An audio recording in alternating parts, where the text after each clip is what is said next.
Good morning. आज 16 जुलाई और हम पढ़ने वाले हैं आज की करंट अफेयर्स। आज का पहला प्रश्न है, अंतर्राष्ट्रीय क्रिकेट परिषद ने किसको जून 2025 का सर्वश्रेष्ठ खिलाड़ी घोषित किया है? हमारे सामने चार ऑप्शन है, जो Root, Jasprit Bumrah, Aiden Markram और शुभमन गिल। तो इस क्वेश्चन का सही जवाब हो जाएगा एडन मार्करम। एडन मार्करम को जून 2025 का सर्वश्रेष्ठ खिलाड़ी घोषित किया गया है। वहीं विमेंस में हेली मैथ्यूज वेस्ट इंडीज की ये खिलाड़ी हैं। महिलाओं में हेली मैथ्यूज को नंबर 1 घोषित किया गया है जून 2025 के लिए। अब देख लेते हैं क्रिकेट के बारे में। ओलंपिक गेम्स जो 2028 के लॉस एंजलिस में होने वाले हैं 14 से 30 जुलाई के, इसमें हाल ही में क्रिकेट को भी शामिल किया गया है और लगभग इसका शेड्यूल भी जारी कर दिया गया है, कौन सा मैच किस टीम का कहाँ पर होना है। अब देख लेते हैं क्रिकेट को कब कब मल्टी स्पोर्ट्स जो इवेंट्स हैं उनमें शामिल किया गया है। तो पहली बार 1900 में पेरिस में जो ओलंपिक्स हुए थे उनमें शामिल किया गया। इसमें ग्रेट ब्रिटेन चैंपियन बना था, यानी कि गोल्ड मेडल इसने जीता था ब्रिटेन। फिर एशियन गेम्स में 3 बार इनको शामिल किया गया और उसके बाद 1998 और 2022 में कॉमनवेल्थ गेम्स में भी क्रिकेट को शामिल किया गया था। उसके बाद अब 2028 में लॉस एंजलिस में जो ओलंपिक्स होंगे उसके अंदर क्रिकेट को शामिल किया गया है। अगला प्रश्न, हाल ही में लड़ाकू विमान तेजस में लगाने के लिए अमेरिका ने कौन सा इंजन भारत को सौंपा है? तो इसका सही ऑप्शन हो जाएगा ऑप्शन डी, GE404। यह तेजस में लगाने के लिए इंजन दिया गया है। अब देख लेते हैं इंजन तेजस के बारे में थोड़ी सी डिटेल्स।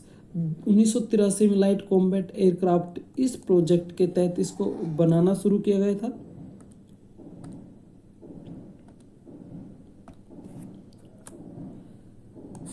उस 4 जनवरी 2001 को पहली बार तेजस ने आसमान में उड़ान भरी। 1983 में शुरू हुआ, 2001 में पहली उड़ान है और साइंटिस्ट डॉक्टर कोटा हरि नारायण और उनकी टीम ने इस विमान को बनाया था।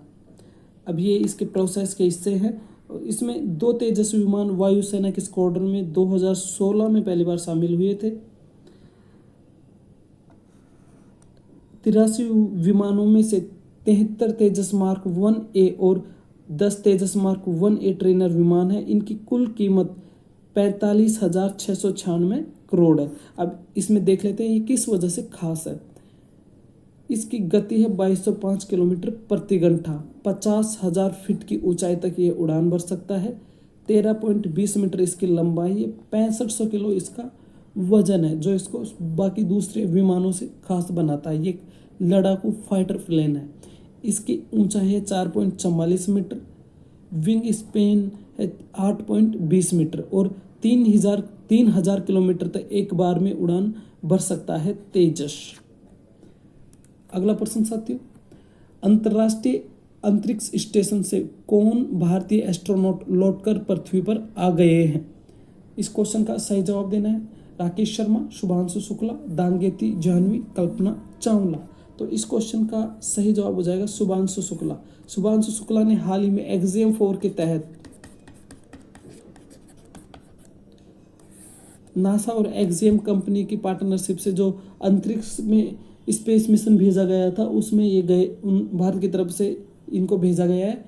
ये वहाँ पर 18 दिन 15 दिन रुककर वहाँ से आए हैं। वहाँ इन्होंने लगभग 60 से अधिक एक्सपेरिमेंट किए हैं। ये कानपुर के रहने वाले हैं। इनके मिशन पर पूरा लगभग 550 करोड़ का खर्चा आया है, जो भारत सरकार की तरफ से वहन किया गया है। अब देखते हैं दांगेती जाह्नवी, यह सबसे भारतीय मूल की सबसे कम उम्र की एस्ट्रोनॉट है जिन्होंने नासा की ट्रेनिंग पास की है। अभी इनको 2027 या 2026 के आसपास अंतरिक्ष में मिशन के तहत भेजा जाएगा। कल्पना चावला पहली महिला है जो भारत की तरफ से अंतरिक्ष में गई थी। राकेश शर्मा पहले पुरुष हैं जो भारत की तरफ से अंतरिक्ष में गए थे, रोसकॉसमोस के स्पेस ड्रैगन कैप्सूल में बैठकर। ये 4 एस्ट्रोनॉट जो इस मिशन के तहत एक्सियम 4 के तहत गए थे भारत के हैं। ये अमेरिकी पैगी विट्सन, पोलैंड के स्वालोज और यहाँ पर हंगरी के टिबोर कापू। अब ISS के बारे में देख लेते हैं, जहाँ पर शुभांशु शुक्ला 10 से 15 दिन के आसपास वहाँ पर रहे थे। यह पृथ्वी के चारों तरफ 28,000 किलोमीटर की गति से घूम रहा है। नवंबर 2000 में इसको लॉन्च किया गया था। 5 देशों की अंतरिक्ष agency NASA, ESA, JAXA, Roscosmos और कनाडा की सीएसए के तहत इनने मिलकर इसको लॉन्च किया था। 24 घंटे में पृथ्वी के 16 चक्कर लगाता है। 400 किलोमीटर की ऊंचाई पे स्थित है। अगला प्रश्न, हाल ही में भारत और ग्रीस के मध्य कौन सा युद्धाभ्यास किया गया है? सिम्बैक्स, सिलेनेक्स, गरुड़, पासएक्स। तो इस क्वेश्चन का सही जवाब हो जाएगा पासएक्स। अगला प्रश्न, हाल ही में किस अनुभवी निर्देशक का निधन हो गया है? 4 ऑप्शन है, धीरज कुमार, विक्रम चावला, अर्पित सक्सेना, अल्पेश दत्त। तो इसका सही जवाब हो जाएगा ऑप्शन है धीरज कुमार। अगला प्रश्न, इलॉन मस्क की ईवी कंपनी ने भारत के किस शहर में अपनी पहली वाई इलेक्ट्रिक एसयूवी लॉन्च की है? 4 ऑप्शन है, जयपुर, भोपाल, मुंबई और अहमदाबाद। तो इस क्वेश्चन का सही जवाब हो जाएगा मुंबई। मुंबई में हाल ही में इलॉन मस्क ने अपनी पहली इलेक्ट्रिक एसयूवी लॉन्च की है, जिसकी कीमत 60 लाख रुपए से शुरू है। यहाँ पर जो मुंबई में इनका स्पेस एक्स का जो शोरूम है वो एक तरीके से स्पेस एक्स या इलॉन मस्क की जो कंपनी है उसका एक प्रदर्शनी के तौर पर भी काम करेगा, जिसमें दिखाया जाएगा कि इलॉन मस्क की टेक्नोलॉजी कितनी आगे है। उसमें लोग वैसे भी घूमकर उन सब चीज़ों को देख सकते हैं। अब अहमदाबाद के देखते हैं। अहमदाबाद जो 2024 का स्वच्छता सर्वेक्षण है उस पे नंबर 1 पे रहा है और इसी लिस्ट में भोपाल नंबर 2 पे रहा है। अगला प्रश्न, national commodity and derivatives exchange और किसके मध्य हाल ही में समझौता हुआ है? 4 ऑप्शन है, HAL, SAIL, Hindustan Unilever, Bharat मौसम विज्ञान विभाग। तो इस क्वेश्चन का सही जवाब हो जाएगा भारत मौसम विज्ञान विभाग। हाल ही में कर्नाटका बैंक के अंतरिम MD और CEO कौन बने हैं? 4 ऑप्शन है, राघेंद्र श्रीनिवास भट्ट, संजय मल्होत्रा, BR गवई, तुहिन कांत पांडे। तो इस क्वेश्चन का सही जवाब ऑप्शन ए है।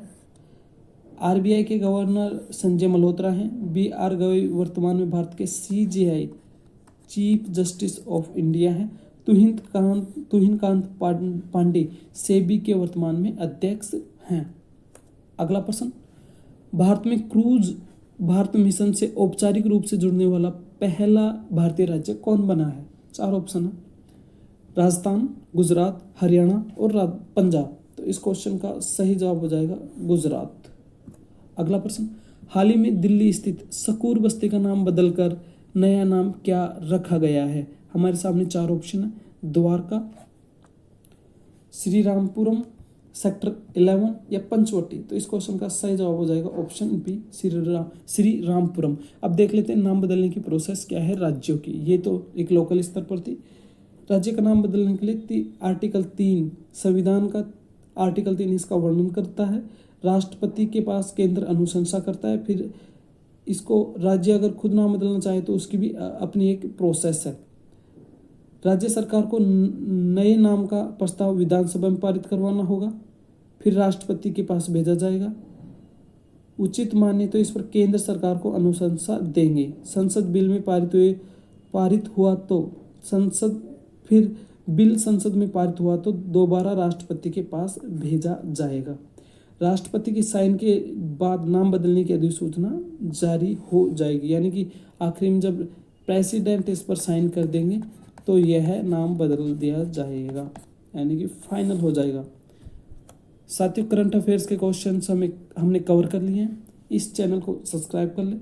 आपको डेली क्लास चाहिए तो आप इसको सब्सक्राइब कर सकते हैं, और आपको PDF चाहिए डेली क्लासेस की तो डिस्क्रिप्शन में लिखा हमारा टेलीग्राम चैनल का लिंक है, उसको ज्वाइन कर ले। अब मिलते हैं साथियों अगली क्लास में। तब तक के लिए जय हिंद, जय भारत।